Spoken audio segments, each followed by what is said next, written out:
Toma tu taza de café que continuamos con A Primera Hora. Y ahora seguimos aquí en A Primera Hora. En nuestra entrevista central recibimos a Iván Hernández, el director ejecutivo del Instituto de Estabilización de Precios, INESPRE, el famoso INESPRE. ¿Cuántos años tiene INESPRE? Eso y más hablamos hoy con él. Buenos días, Iván. Buenos días, gracias por el privilegio de invitarme, igual a ustedes y al público que nos sigue, que nos hace el favor de sintonizar. Claro que sí. ¿Cuántos años tiene INESPRE alrededor? INESPRE se fundó en el 1969 con la ley 526 del año 1969, es decir, que si calculamos debe tener... Ingeniero. El calculador aquí es el amigo que hace lo que pasa, 55, sí, lo que 54. Pasa, sí, lo que pasa es que yo recuerdo que mi mamá decía historias de cuando tenían que ir a hacer filas a INESPRE. Eso era una de las historias de mi mamá embarazada y buscando la fila en INESPRE, etcétera, y las cosas.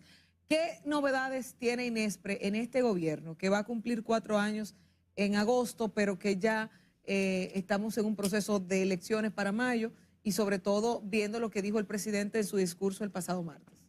Bueno, desde que asumió el gobierno el presidente Luis Abinader, tenía una visión muy clara con lo que es la institución, que es devolverle las facultades para las que fue creada en la ley 526-69, que no es más que ser el brazo comercializador del equipo agropecuario y estabilizar los precios sobre la base de oferta, demanda, si hay algún fenómeno atmosférico. Recuerdo por allá, por el 2020, que hubo un huracán, una tormenta que afectó el sur del país, básicamente Tamayo, Vicente Noble. Si mi memoria no me falla, creo que se llamaba Laura, tormenta tropical Laura. Sí.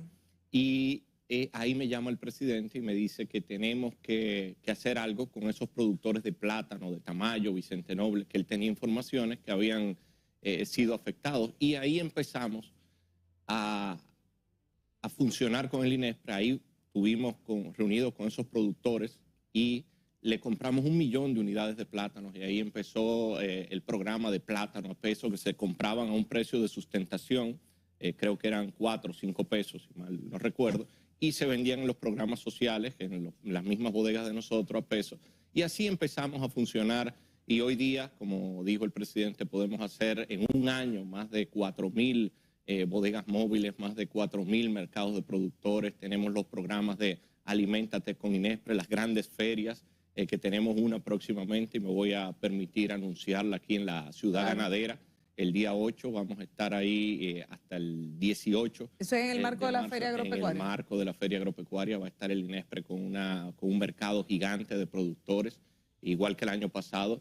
Y nosotros tenemos ya la capacidad para atender, y hemos estado atendiendo en este último año, más de 1 millón de dominicanos que de alguna u otra manera si no van a los mercados de productores, van a las bodegas móviles, van a Aliméntate con INESPRE. En un mes atender más de 1 millón de personas, de clientes, y eso que también cuando nos evalúan con el Ministerio de Administración Pública sacamos un 100 en satisfacción ciudadana. Otra cosa también que hemos reforzado en la institución son los niveles de transparencia, los niveles de institucionalidad, valga la redundancia, y pudimos certificarnos este año con la ISO 37001 y 37301, que son las antisoborno y de función de cumplimiento, que no es más la que le da seguimiento a esa ISO antisoborno. También hemos entrado en el programa de compras verdes, de compras y contrataciones, y ha sido toda una reconstrucción y una vuelta a operatividad de esa institución que, como dije, fue creada por esa ley en el año 1969 y que tiene una función importantísima. Otra cosa que no quiero dejar de lado fue cuando el cierre de la frontera, que todos sabemos y comentamos, hubo una producción de huevos básicamente que se quedó, que iba a Haití, y nosotros pudimos intervenir esa producción de huevos, sobre todo pequeños productores de Moca, de Licey, y a los mismos productores y comerciantes de Dajabón también pudimos ayudarlos con la herramienta que creamos, que es ese armonizar esa función del INESPRE con la nueva ley de compras y contrataciones, y todo eso que marcan los nuevos tiempos. Iván, a mí me gustaría saber si hay alguna iniciativa desde el INESPRE para paliar tal vez un poco la situación de crisis que enfrenta la familia dominicana con relación al abastecimiento de la canasta básica, porque justamente ayer hablábamos de la inflación exponencial que han tenido algunos alimentos y como uno de los mandatos del INESPRE es la competitividad a precios más o menos justos y razonables para la adquisición, si ustedes tienen diseñada algún tipo de estrategia para bajar un poco tal vez esa situación que enfrentan las familias dominicanas y si más ferias se van a desarrollar por todo el territorio nacional. Sí, claro, mira, tenemos 95 mercados de productores que hacemos semanal, eso en las 32 provincias. Estamos diseminados desde Pedernales hasta Yuma, Samaná, Cabrera, que fue el último que aperturamos ahora a final de año. Queremos llegar próximamente a los 100, pero ya estamos en todas las provincias y hay provincias que tienen varios, como San Juan, que tiene tres mercados de productores. Santiago también tiene 3 mercados de productores, 4 mercados de productores en la misma provincia. Y sé que es un desafío el llegarle a más gente con esos programas, pero hemos ido avanzando. Es bueno decirte que cuando llegué a la institución, ninguno de esos mercados estaba funcionando. Ninguno. Y hoy tenemos esa cantidad de mercados. Y sobre la base de la estabilización, te quiero contar ahí, si nosotros no hubiéramos intervenido, por ejemplo, en el caso de los huevos, para citar el mismo ejemplo, se dirá, pero ¿y por qué hay que comprarle huevo a los productores? ¿Por qué es bueno que estén baratos? ¿Es bueno que haya huevo de más? No, porque los productos agropecuarios se producen de seres vivos, o de plantas o de animales. Y llevan una producción. Entonces, por ejemplo, una planta de plátano, por vuelta que usted le dé, tiene que esperar casi un año para que produzca. Una gallina, para que esté en plena producción, desde que pollita hasta que tenga los huevos, tiene que esperar 6 meses.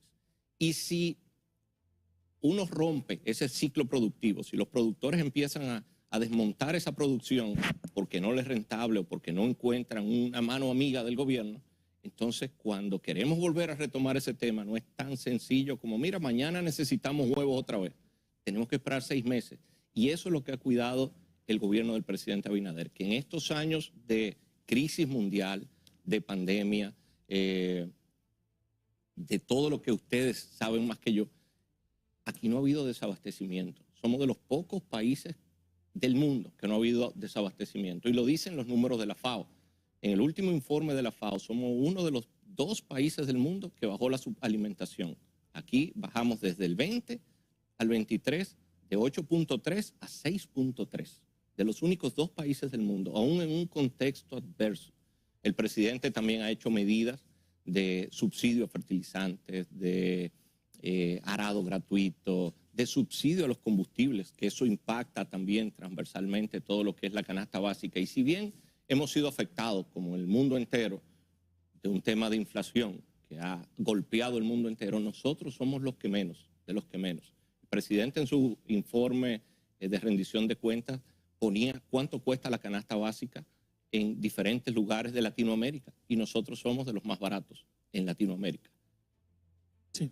Iván, la naturaleza del INESPRE, el INESPRE es como un apagafuego.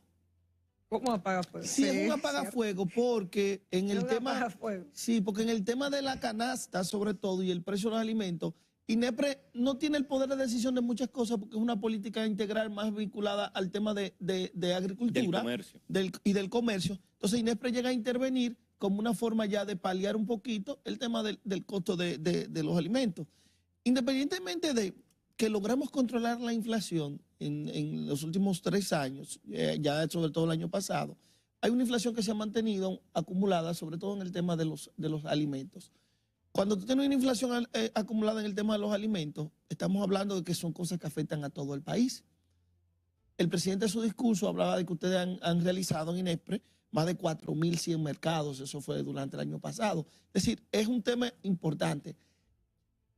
¿Tiene INESPRE los recursos reales para poder llegar a toda la población en el mismo ímpetu en el que la inflación le ha llegado a los alimentos? No, los recursos siempre son limitados, pero sí tenemos un buen apoyo del gobierno y, como dije, la idea es irse expandiendo. Y acuérdate que también nosotros somos parte de un equipo. Y junto a eso, el presidente, si te fijas, en el mismo discurso también habló de los incrementos en salarios y que el incremento de salarios reales en la República Dominicana, si le descontamos la inflación de los últimos 3 años, ha sido un 15%, que no es mucho, pero tienes más poder adquisitivo junto con que sí, que eso unido a que no hay desabastecimiento y a que tenemos otras políticas también sociales como la Supérate, que le hemos duplicado, que tenemos también el seguro de salud para la mayoría de los dominicanos. También eso aunado a otras iniciativas que impactan directamente el bolsillo de los dominicanos.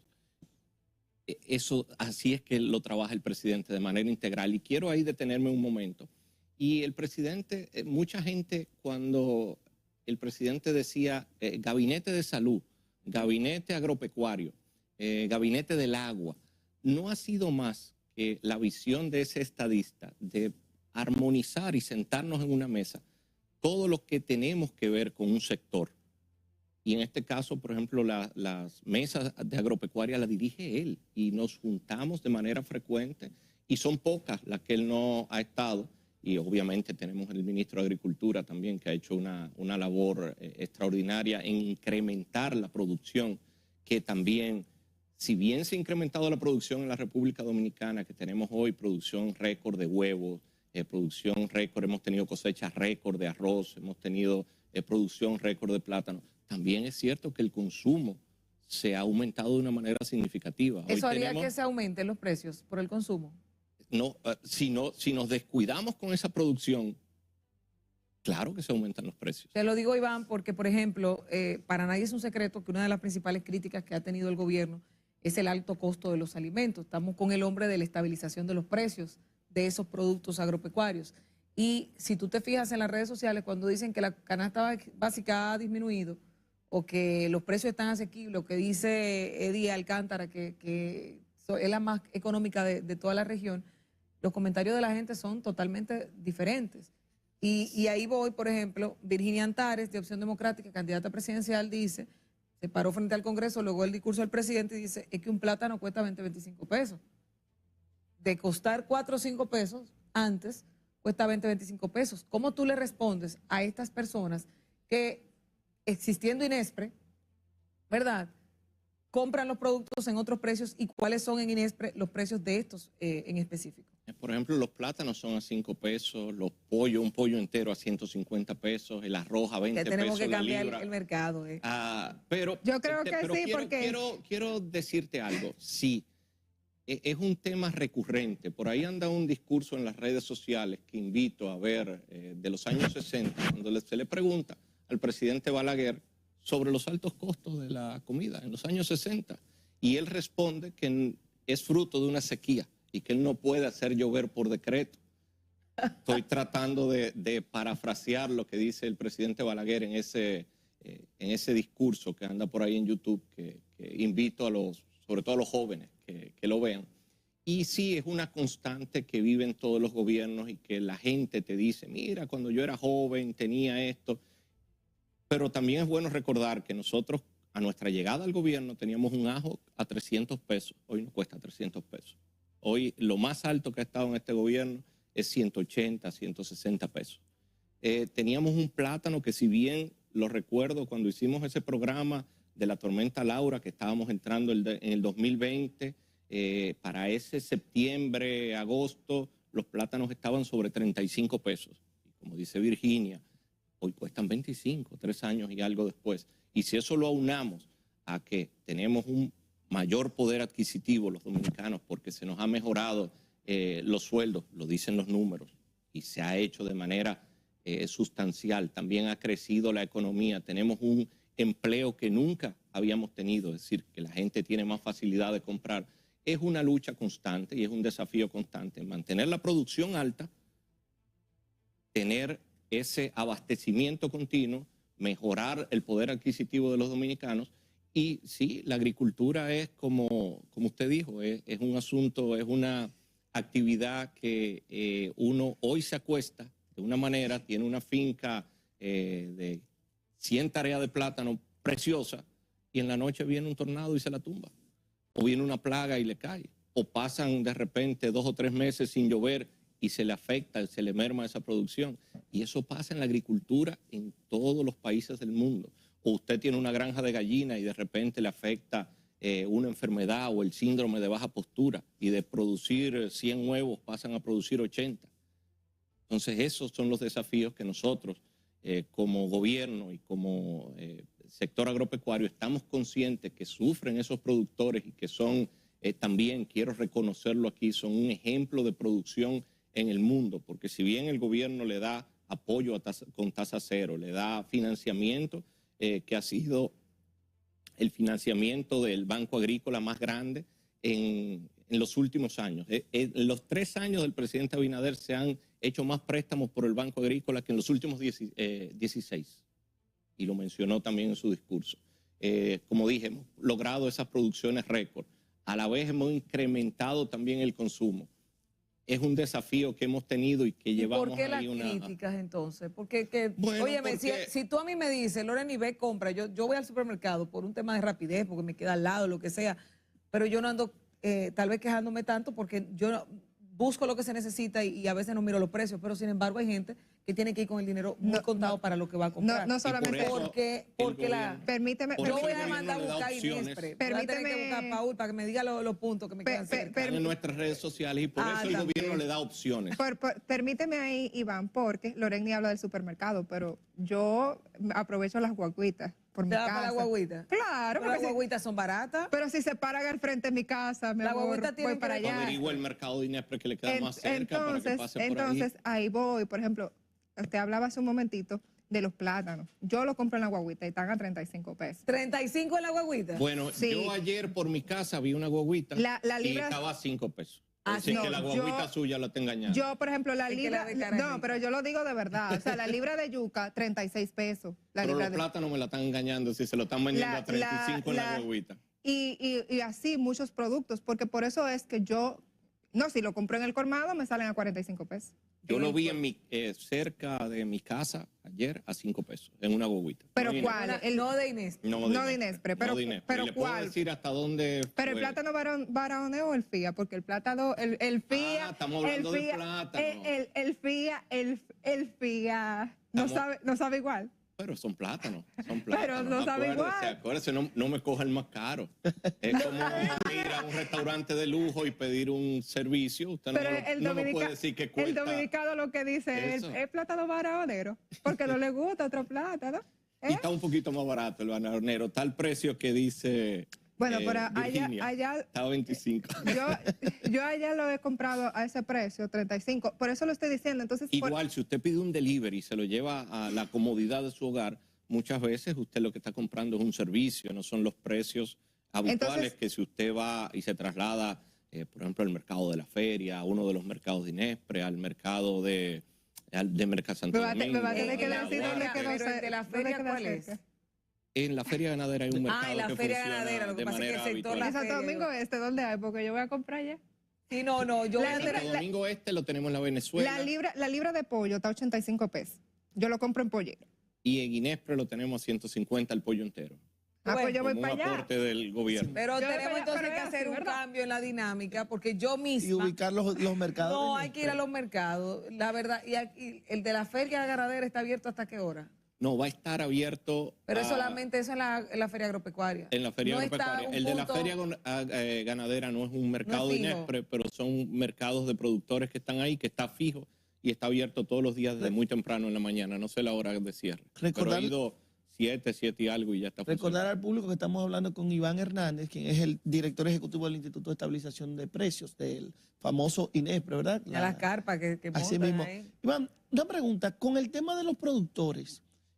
¿cómo es el tema del pago, las facilidades? Si alguien nos está viendo y es productor de plátano, por ejemplo, y quiere venderle al Inespre, por ejemplo, el productor de huevo y quiere venderle al Inespre, los tiempos de pago y ese tipo de cosas. Muy buena pregunta. Mire, nosotros a nuestra llegada armonizamos, como le dije, junto con compras y contrataciones, con el buen amigo Carlos Pimentel y con la consultoría jurídica del Poder Ejecutivo, que vimos que la ley de INESPRE estaba vigente, aún no había sido derogada, y lo que hicimos fue adaptarla a los nuevos tiempos, armonizarla con la 34006, que es la de compra y contrataciones, con todo, vamos a decir, la transparencia que implica de decir los concursos, los precios a que se compra, que estén en los portales de libre acceso las transacciones que hacemos. Y un productor simplemente tiene que ir, obviamente tiene que tener preferiblemente que sea de una asociación, ya sea de una cooperativa o de un grupo de productores. ¿No puede ir individual? Sí, lo hemos hecho con productores individuales, pero casi siempre van de manera asociativa y le hemos comprado, ahora recientemente estábamos comprando una batata por Yuma, hemos comprado papa en Constanza a una proda, hemos comprado, como dije, a los productores de la línea noroeste, lo que son los huevos, a los productores de moca, pollo, huevos, a productores de plátano también del Cibao Central, que están a través de una cooperativa, y muchos de ellos individuales también. Entonces, para responder la pregunta, lo que le invito es a que pasen por el INESPRE, se comuniquen con nosotros a través de nuestros canales de redes sociales o también por teléfono y contacten ahí el departamento de comercialización. Y tenemos dos modalidades. Lo podemos adquirir en el INESPRE y tiene una modalidad de pago que usualmente no pasa del mes, o puede usted ir como productor invitado a uno de esos mercados y como productor invitado usted va, por ejemplo, al mercado de Elías Piña, que lo hacemos ahí frente al parque. Usted va con previo acuerdo de nosotros, del Departamento de Comercialización, se manda a un departamento que se llama Normas Técnicas para verificar que el producto suyo tenga la calidad necesaria y esté adecuado para el consumo. En caso de no estarlo, que hemos tenido ese tema, también tenemos un departamento de capacitación y mandamos a capacitar a veces en esos temas de post cosecha y de alguna práctica que no estén haciendo de manera correcta. El año pasado capacitamos 2.000 productores en ese sentido y pueden ir todos los días del mercado a exhibir sus productos y se llevan su dinero ahí mismo. Nosotros simplemente les servimos como acompañamiento, le ponemos a alguien que le ayude a contar, que le exhiba bien el producto y se lleva su dinero. ¿No tiene que ver con los precios ustedes ahí? ¿O le exigen sí, claro, pero usualmente como son precios del productor, tiene el margen, el ahorro usualmente queremos que sea un 30%, un 30-35% del precio, pero como por ejemplo un productor de Elías Piña, un productor de Pedernales, lo lleva de manera directa, le conviene porque lo vende a un precio mejor, lo vende de manera directa al público y se ahorra la cadena de intermediación que es necesaria, pero lo que tratamos también y hemos tratado de hacer en este gobierno es de reducirla, de que por ejemplo si viene de Elías Piña un producto y llega acá a Santo Domingo no haya pasado por 5 manos, porque eso sí lo encarece, que pase por una o por 2 a lo sumo. Iván, y ya yéndonos, quizás saliendo un poquito del director de INESPRE. ¿Usted quiere irse a la política? No, al ser humano, porque mira, porque yo le vi una imagen ahí que quiero comentarle. Pasa algo con Iván. Iván es nieto de un expresidente de la República. Así es. Uno de los mejores presidentes que ha tenido el país. Mire que yo no soy de la línea política. Eso es un compromiso. Yo no soy de esa línea política, pero el que ha visto la historia lo puede ver eso. Pero una de las cosas que tuvo don Antonio, uno de los compromisos más grandes fue poner el país a producir posterior al ciclón David. Y una de las cosas grandes por la que se recuerda fue la prontitud. Recordamos que el expresidente Hipólito Mejía también era el ministro de Agricultura. Una de las cosas que logró fue la prontitud de poder producir. No es como, ¿qué sensación te crea? Tú estás tan vinculado ahora a este tema, cuando también en el gobierno de tu abuelo, ese fue algo tan importante y que lo destacan en la parte histórica. Sí, el INESPRE también de es un compromiso histórico. Era un INESPRE gigante, porque era el INESPRE que manejaba todas las importaciones de materia prima, de maíz, de trigo, para la producción nacional. Luego eso obviamente se fue diversificando y qué bueno que haya sido así, que no esté todo centralizado en el sector público, sino que haya un sector privado. Mira, el ser nieto de don Antonio, si bien te abre muchas puertas y de lo cual me siento privilegiado, también es algo que la gente espera mucho de uno. Y es un gran compromiso y que lo he asumido y lo asumimos como familia. Esperan que uno, como usted dice, haga las cosas bien, haga las cosas de manera transparente, se comporte a la altura de lo que representa ser nieto de un gran ser humano, como tuve la suerte de conocerlo, que aunque se me fue estando pequeño, tuve el privilegio de vivir con él. Sí, ahí veo a mi querido abuelo. Tuve el privilegio de vivir con él prácticamente desde que tenía uso de razón, porque mis padres se fueron a Puerto Rico a hacer una maestría en administración pública y me dejaron de 2 años y pico, 3, ahí donde mi abuelo, y viví con él hasta el día que falleció. Me acuerdo inclusive de cosas que pasaron ese día, porque viví en su casa. ¿Qué edad tenía cuando él falleció? 9. 9 años. 9 y era de los abuelos más consentidores, como todos los abuelos. De hecho, lo aprendí a querer y lo quise como abuelo primero. Y después, con el tiempo, fue que me di cuenta quién era mi abuelo para la historia y lo que representaba. Que con esa edad yo simplemente veía que era un abuelo, sí, que tenía mucha gente, que era muy ocupado. Pero era mi abuelito, como yo le decía. Sí, en ese momento era tu abuelo. Y ahora lo valoro y lo respeto y lo admiro más porque él pudo congeniar esa parte humana de familia con la responsabilidad que conlleva ser un presidente de la República, y que ahora lo puedo vivir en primera persona, teniendo una responsabilidad de Estado, aunque mucho más pequeña, porque un director obviamente nunca se compara con la responsabilidad de un presidente, pero sí... por eso ahora lo valoro, lo admiro, lo respeto, ya como abuelo obviamente toda la vida, pero ahora también como servidor público, y que pudo y que pudo hacer esa transición de un sistema donde nosotros los dominicanos no teníamos tal vez la libertad de eso que ustedes hacen todas las mañanas, de discernir de un gobierno, de que venga un funcionario y tal vez le puedan decir, y es correcto, cualquier situación que ustedes no se encuentran bien o que debiéramos mejorar nosotros como servidores públicos, igual cualquier gente, cualquier ciudadano común, desde el más humilde tal vez hasta el más encumbrado. Eso se logró en ese 1978. Y se le dieron esas libertades. ¿Cuál de esos eres tú, Iván? Yo soy el que está parado en el medio. ¿El del medio? El que está parado en el medio. El otro es mi hermano Carlos. Se nota que está bien pícaro ahí, mira. Sí, era medio consentido por mi abuelo.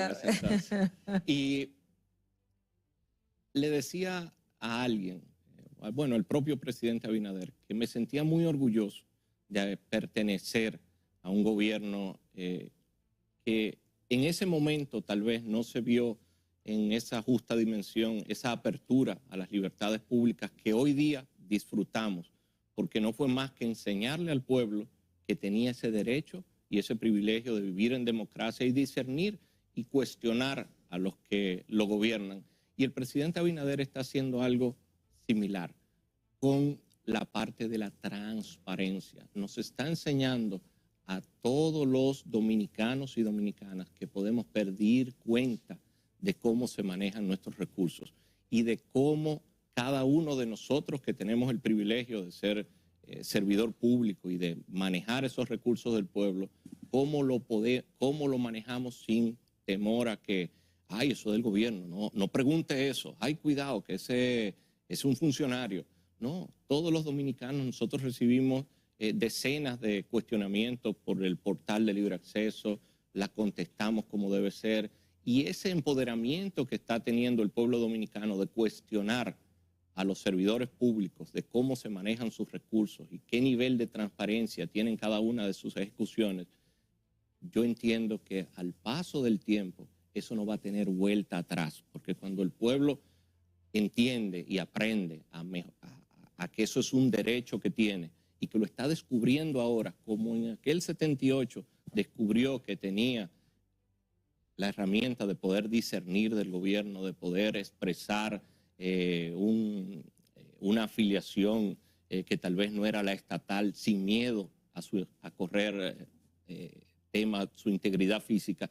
Ahora también lo están haciendo los ciudadanos de cuestionarnos cualquier ejecutoria o cualquier cosa que hacemos con dinero de todos los dominicanos, sin temor a que a ese ciudadano le pase algo o se sienta que lo puedan presionar de alguna manera. Mira, y eso es uno de los grandes logros que estamos viviendo en este momento y que yo sé que va a dejar el presidente. Y mira, qué interesante, porque esa respuesta que tú das a la pregunta de Elías me hace obligatoriamente preguntarte algo de cara a que estamos en un periodo electoral. El presidente Luis Abinader, si logra ser reelecto nuevamente por el pueblo dominicano, terminaría su segundo periodo y no podría volver a postularse. Sabemos que ya hay varios perfiles de candidatos o de figuras que aspiran a ser candidatos presidenciales para el 2028 y vemos que todos están enfilando para allá. ¿A Iván Hernández le ha sonado en algún momento o le ha pasado por la cabeza imitar el legado de su abuelo, Antonio Guzmán? Imitarlo en trabajo, transparencia y en hacer las cosas bien, de donde me toque. Y yo soy un hombre del presidente Abinader que me dio el privilegio de pertenecer a su gobierno y creo que hay muchas cosas todavía que él tiene por entregar al pueblo dominicano. Pero yo no digo ahora, Iván. Esto no va ni por la mitad de la historia. Espérate. No va ni por la mitad de la historia. No me cambie el tema. Acabamos de ganar unas elecciones con decíamos que íbamos a sacar un 70% de las alcaldías, sacamos sobre un 80%. Sacamos 135 municipios de 158. Es decir, que el pueblo nos entregó mucha responsabilidad. Yo lo veo así, nos entregó mucha responsabilidad. ¿Te ves como un candidato presidencial en algún momento? No, en este momento no. Pero en este momento me veo como no. un servidor público, me veo como no tengo una bola de cristal para ver el futuro y creo que lo mejor que puede hacer un funcionario, y así como dice el presidente, que la mejor campaña es hacer bien su trabajo y que lo que uno haga, la gente es más inteligente de lo que uno a veces piensa o subestima. A veces lo que estamos de este lado, a mí no me pasa porque estoy bien claro, pero hay algunos que lo subestiman y valora el justo trabajo que hace cada quien desde donde le toca. Y si algún día alguien valora ese trabajo, bueno, bienvenido sea, pero la idea es ir haciendo lo que le toca en el momento correcto y de la manera correcta. Y esa es la mayor proyección. No entiendo, y de verdad, no es una posición política, que teniendo la responsabilidad que tengo desde una institución, un periodo gubernamental que no ha terminado, termina en agosto, el primer periodo gubernamental del presidente, ponerse a pensar en cosas más allá de ahí. Pero tú sabes que eso está pasando. Claro. Iván, sí, y invito a los que lo están haciendo de alguna manera que no se precipiten. Iván, esa pregunta de Loreni me lleva a hacer otra pregunta. La tuya me hizo una a mí, la mía. Y es lo siguiente, bueno. Iván había en varias ocasiones sido precandidato a senador de Santiago. En una ocasión. En una ocasión por el PRM. En esta ocasión se vio como que no existía quién iba a encarnar esa figura de la candidatura a senador de Santiago. Se estuvo bailoteando hasta que se dice, bueno... Yo me estoy enterando ahora de que él iba a ser candidato a senador. Sí, él fue precandidato, se llegó a inscribir en el 16. Es decir... ¿Cómo va a ser? Te tocaron en este momento decir, Iván, debes asumir esto. La senaduría de Santiago viene de una familia que aunque tu abuelo es vegano, pero su vida histórica, política, ha sido en Santiago, al igual que ustedes como familia. ¿No hubo algún tipo de proposición de que tú asumieras la candidatura a senador en esta ocasión? No, de manera oficial no. Sí hubo gente que me lo dijo, pero no de manera oficial y que le hubiera gustado, pero tenemos un candidato a senador. Déjeme decirle que el presidente no sabía quién era que iba a poner. Parece que no le llevaron la encomienda. Un candidato que es el doctor Rivera, que nos representa a todos los santiagueros y que es un municipio. Pero me hubiese gustado que fuera usted. De serie. Bueno, yo estoy feliz con que sea el doctor Rivera. Todos podemos servir de alguna de las partes. Y mire, ahí voy a aprovechar. Y yo en mi juventud, en mi adolescencia. No tuve una participación política activa en ningún partido. Sí, obviamente tenía mi cercanía al PRD de entonces, a ese partido. Conocí y trataba a todos los líderes y todas las personas como amigos de la familia, como familia, muchos de ellos. Y, por ejemplo, en el caso del presidente Mejía, en el caso también de Jacobo Masluta. Y mis padres sí tenían una participación activa. Y a mí me empezó a llamar la atención el gusanito de la política, por ponerle un nombre, cuando empecé a hacer recorridos en el país con el presidente Hipólito Mejía, y que de su gobierno tampoco formé parte de una manera activa como funcionario. Y veía, por ejemplo, en Santiago, en Los Montones, que son parte municipios de la sierra, y había gente que me agarraba por un brazo y me decía, venga acá, mire, esa clínica que está ahí, en esa época, ahora son UNAP, en esa época eran policlínicas, esa policlínica la hizo su abuelo. Ay, ay, ay. Y me encontraba con una directora de un colegio y me daba las gracias cuando se enteraba de dónde yo venía, y me decía que ella hoy era directora de una escuela porque existía Conani, y que ella pudo desarrollarse en Conani esa primera infancia, y que de ahí le nació ser educadora, y que hoy era directora de una escuela. Y caramba, cuando uno ve eso y lo ve en toda la geografía nacional, el que tiene deseo de servir y de ayudar se da cuenta que desde una posición pública o desde la política uno puede ayudar a transformar la vida de manera positiva a tanta gente. Y ahí empecé a involucrarme. Hay que decirle, Iván, algunas cosas. Hay que decirle, Iván, más ha seguido. Hay una oportunidad interesante ahí. Iván Hernández. Iván, gracias. De verdad, gracias por esta entrevista interesante, por actualizarnos. Yo voy a averiguar con Paul cuál es el mercado más cerca para yo poder ir a visitarlo para comprar. Eduardo, haga usted lo mismo. Eduardo, está uno en la Venezuela, no sé. No quiero decir la preocupes. dirección aquí para que no pero no te preocupes, eso te la uno. Señores, gracias. Iván Hernández, director ejecutivo del INESPRE, ha estado con nosotros en esta mañana, entrevista central. A ustedes las gracias por acompañarnos en estas 3 horas. Mañana tempranito, a primera hora, por aquí, por RNN Canal 27, Lazo TV en YouTube, y todos los Estados Unidos, Canadá, Islas del Caribe, por TV Quisqueya y Vega TV. Bye, bye.